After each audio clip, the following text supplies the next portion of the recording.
तो लॉन्डो कैसे हो यार तुम लोग। आई होप कि यार तुम लोग बहुत ही ज्यादा खुश हो गए। तो यार आज की वीडियो बहुत ज्यादा खास है क्योंकि आज मैं तुम लोगों को बताने वाला हूँ कि एस ने ड्रैगनाइट कैसे पकड़ा। यानी कि आज हम लोग बात करने वाले हैं पोकेमॉन स्वॉर्ड एंड शील्ड के 10वें एपिसोड में जिसमें एस ने ड्रैगनाइट को पकड़ा था। तो वीडियो बहुत ज्यादा खास और बहुत ज्यादा जरूरी है पोकेमॉन फैंस के लिए, तो पूरी वीडियो जरूर देखना। तो चलो यार वीडियो स्टार्ट करते हैं। तो यार ये एपिसोड शुरू होता है प्रोफेसर साकुराकी की लैब से। तो प्रोफेसर साकुराकी अपनी लैब में ड्रैगनाइट के बारे में बता रहे होते हैं कि ड्रैगनाइट कैसे बहुत ज्यादा खास पोकेमॉन है, वो एक सूडो लेजेंडरी पोकेमॉन है और कैसे ड्रैगनाइट विकसित होकर ड्रैगनाइट बनता है। तो कुल मिला के प्रोफेसर साकुराकी ड्रैगनाइट के बारे में एस को बताते हैं और बोलते हैं कि इस आइलैंड में बहुत सारे ड्रैगनाइट और ड्रैगनाइट्स पाए जाते हैं जो बहुत ही ज्यादा खास पोकेमॉन्स हैं। तो एस और गो प्रोफेसर साकुराकी से बोलते हैं क्या हम लोग ड्रैगनाइट से मिलने जा सकते हैं उस आइलैंड में। तो प्रोफेसर साकुराकी बोलते हैं ठीक है, तुम्हारी जैसी मर्जी, तुम चले जाओ। तो एस बहुत ज्यादा खुश होता है और गो अपना पूरा पॉकेबॉल से बैग भर लेता है और बोलता है कि मैं आज बहुत सारे पोकेमॉन्स पकड़ूंगा। ये तो हमें पता है कि इस एपिसोड में पक्का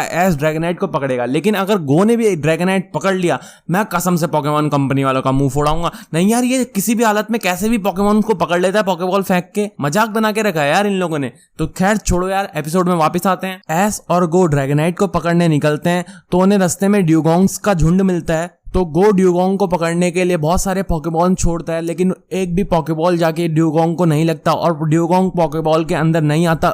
एक पॉकेमॉन को पकड़ने के लिए गो अपने बहुत सारे पॉकेबॉल्स वेस्ट कर देता है। आखिरकार गो ड्यूगोंग को पकड़ ही लेता है। तो ड्रैगनाइट के टापू में जाने के लिए गो अपने ड्यूगोंग का इस्तेमाल करता है और एस और गो उस ड्यूगोंग के ऊपर बैठकर ड्रैगनाइट के टापू में निकल पड़ते हैं। तो गो के ड्यूगोंग को एक समंदर में फीमेल ड्यूगोंग मिलती है। तो गो का ड्यूगोंग उस फीमेल ड्यूगोंग की ओर जाता है, लेकिन वो फीमेल ड्यूगोंग भाग जाती है। उतनी ही देर में वहां तूफान आ जाता है। अगर ड्यूगोंग उस फीमेल ड्यूगोंग की ओर नहीं जाता तो शायद वो उतने देर में उस टापू की दूसरी ओर पहुंच जाते। तो एस और गो उस समंदर में डूबने ही वाले होते हैं। उतनी ही देर में वहां से ड्रैगनाइट का झुंड आके एस और गो को बचा लेता है और एस और गो को बेहोशी की हालत में वो अपने टापू में ले आते हैं। जब गो और एस की आंख खुलती है तो अपने आसपास ड्रैगनाइट के झुंड को पाते हैं। तो गो अपने पॉकेबॉल्स को ढूंढता है और उसको पता लगता है कि उसने अपने पॉकेबॉल्स तो सारे उस थर की ड्यूगोंग को पकड़ने के लिए वेस्ट कर दिए हैं। तो गो को बहुत ज्यादा गुस्सा आता है कि वो किसी भी ड्रैगनाइट को नहीं पकड़ पाता। मजा आया भाई साहब, नहीं पकड़ पाया गो। मैं यही चाहता था कि गो किसी भी हालत में ये ड्रैगनाइट को खाली एक पॉकेबॉल फेंक के तो ना पकड़ पाए, क्योंकि ड्रैगनाइट और ड्रैगनेयर बहुत ज्यादा फ्रेंडली नेचर के पोकेमॉन्स हैं। इसीलिए ड्रैगनाइट और ड्रैगनेयर की बहुत जल्दी गो और एस से दोस्ती हो जाती है। तो गो और एस ड्रैगनेयर और ड्रैगनाइट के साथ बहुत ज्यादा मस्ती करते हैं। तो गो और एस देखते हैं कि वहां पे कुछ ड्रैगनेयर का झुंड उड़ रहा था, मस्ती कर रहा था, लेकिन उनमें से ही एक ड्रैगनेयर उड़ नहीं पा रहा था। तो वो नन्हा ड्रैगनेयर बहुत ज्यादा उदास हो जाता है कि उसके सारे दोस्त तो उड़ पा रहे हैं लेकिन वो अकेला ही नहीं उड़ पा रहा। फिर एस फैसला करता है कि आज एस ड्रैगनेयर को किसी भी हालत में उड़ाएगा और उड़ने में ड्रैगनेयर की पूरी मदद करेगा। तो गो अपने पॉकेट एक्स से पूछता है कि ये ड्रैगनेयर आखिर कैसे उड़ेंगी। तो पॉकेट एक्स बताता है कि उनके लिए तुम्हें ड्रैगन डांस करना पड़ेगा, या तो तुम्हें उन्हीं की जैसी हरकतें करनी पड़ेगी, या तो तुम्हें भी उड़ना पड़ेगा, तभी वो ड्रैगनाइट उड़ना सीख पाएंगे। तो फिर एस पिकाचू के इलेक्ट्रोवेव से एक जाले टाइप का बनाता है और उसमें कूद कर ड्रैगनाइट के साथ उड़ने की प्रैक्टिस करता है और ड्रैगनाइट का हौसला बढ़ाता है। और एस ड्रैगनाइट से कहता है कि तुम मेरी कॉपी करो, जैसे मैं उछल रहा हूँ तुम भी उछलने की कोशिश करो, शायद तुम उड़ पाओ। फिर पिकाचू की उस वेव में ड्रैगनेयर भी झूलने लगती है, कूदने लगती है और फाइनली ड्रैगनेयर उड़ना सीख जाती है।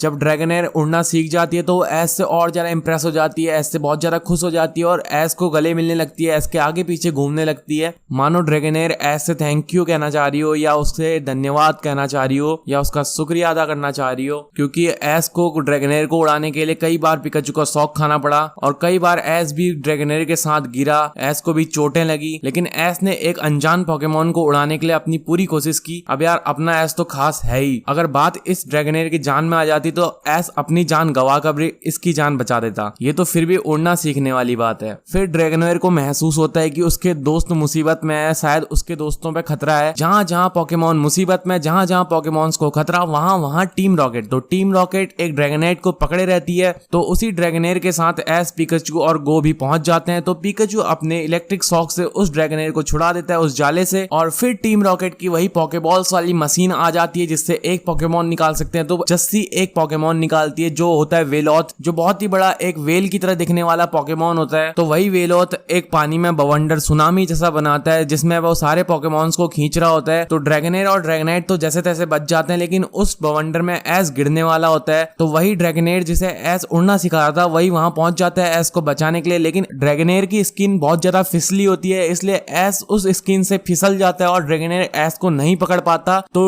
एस नीचे गिर रहा ही होता है, एस की जान बहुत ज्यादा खतरे में होती है, इसीलिए ड्रैगनेर एस को बचाने के लिए विकसित हो जाता है उसी समय। और उसी समय हमें देखने के लिए मिलता है कि ड्रैगनेर बन चुका है अब ड्रैगनाइट, और ड्रैगनाइट एस को बचा लेता है फाइनली। तो फाइनली टीम रॉकेट को सारे लोग मिलकर भगा देते हैं। तो एस और गो दोनों वापस घर जाने की सोचते हैं। तो वही ड्रैगनाइट जो इवॉल्व हुआ था एस को बचाने के लिए, वही एस से बोलता है कि मैं तुम्हारे साथ आना चाहता हूं, मतलब इशारों में बोलता है, और एस का हाथ पकड़ लेता है। तो एस समझ जाता है कि ये मेरे साथ आने वाला है, तो एस उसे अपने पोकेमॉन में रख देता है और वो बन जाता है हमारे एस का नया पोकेमॉन, जो बहुत ही ज्यादा खतरनाक होने वाला है, जो सूडो लेजेंडरी पोकेमॉन है और एस की टीम का मोस्ट पावरफुल पोकेमॉन में से एक बनने वाला है। तो यार ये एपिसोड बहुत ज्यादा खास था, एस ने पकड़ा है नया ड्रैगनेट। तो तुम लोगों को ये एपिसोड कैसा लगा बताना कमेंट बॉक्स में। और यार मेरी कहानी सुनाने का तरीका तुम्हें पसंद आया है और मेरी वीडियोस तुम लोगों को पसंद आती है तो प्लीज यार वीडियो को लाइक करके चैनल को सब्सक्राइब कर दो यार, बहुत जरूरी है, तुम्हारे सपोर्ट की मुझे बहुत ज्यादा जरूरत है। और प्लीज यार इंस्टाग्राम में भी फॉलो कर लेना, क्योंकि ये पोकेमॉन कंपनी वाले मुझे कभी भी स्ट्राइक दे सकते हैं। मिलते हैं अगली वीडियो में, तब तक के लिए गुड बाय।